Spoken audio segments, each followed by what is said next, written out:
Chamba, vous avez 26 ans. Oui. Vous avez été adopté tout petit en Inde. Et aujourd'hui, vous êtes à la recherche de votre père biologique. Est-ce que vous pouvez nous raconter votre parcours? D'accord, ben bonjour. Alors moi, en fait, je suis né le 17 novembre 1992 en Inde. Donc c'est dans le sud de l'Inde, une ville qui s'appelle Bangalore.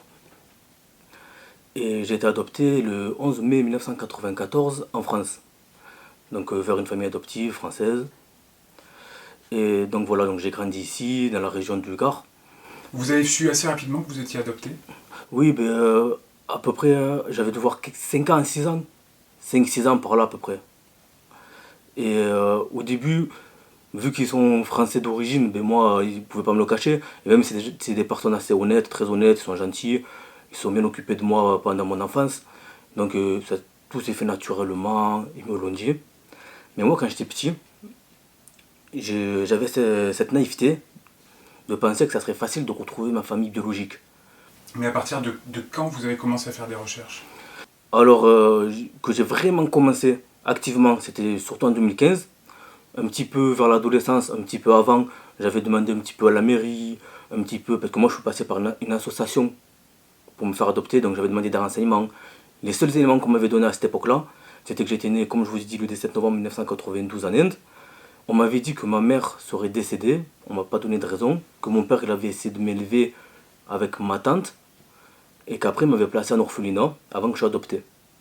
Et depuis, vous avez fait des recherches. Qu'est-ce qu'elles vous ont apporté? La version d'aujourd'hui, c'est quoi? Donc en 2015, j'ai décidé de faire un petit texte en anglais. Je parle moyennement anglais. Pour ceux qui ne savent pas, l'Inde c'est un pays anglophone, donc c'est pour ça que je l'ai fait en anglais.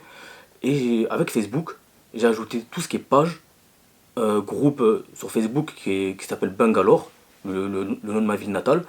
Et j'ai ajouté, ça pouvait être n'importe quoi, des pages ou des groupes pour vendre des habits, etc.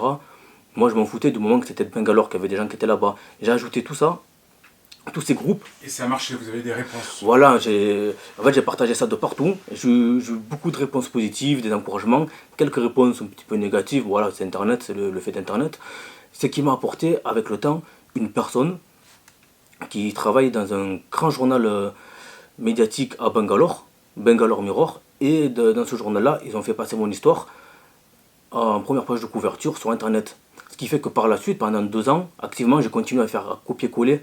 Parce que je me suis dit, en fait, en faisant ça, c'était peut-être un moyen d'attirer ma famille, peut-être qu'ils le voyaient dans l'article, etc. Parce que je sais que maintenant, Internet, c'est un bon moyen. Aujourd'hui, que savez-vous de votre mère et de votre père? En fait, il y a des choses qui n'étaient pas forcément exactes. Par exemple, on a retrouvé une lettre de mon père à la cour. À la cour, c'est comme un tribunal là-bas, en Inde, qui disait comme quoi, apparemment, j'étais le seul enfant. Enfin, il parle de qu'un seul enfant, moi. Et que ma mère serait décédée suite à une explosion dans une cuisine.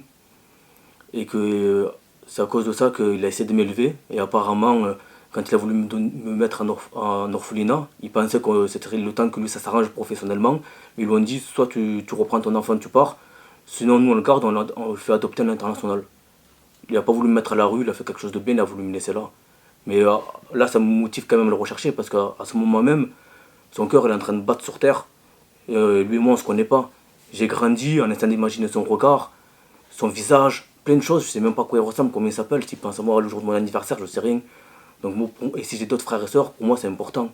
J'ai une fille aujourd'hui, et les grands-pères, je ne sais même pas. Donc voilà, j'aimerais vraiment le retrouver.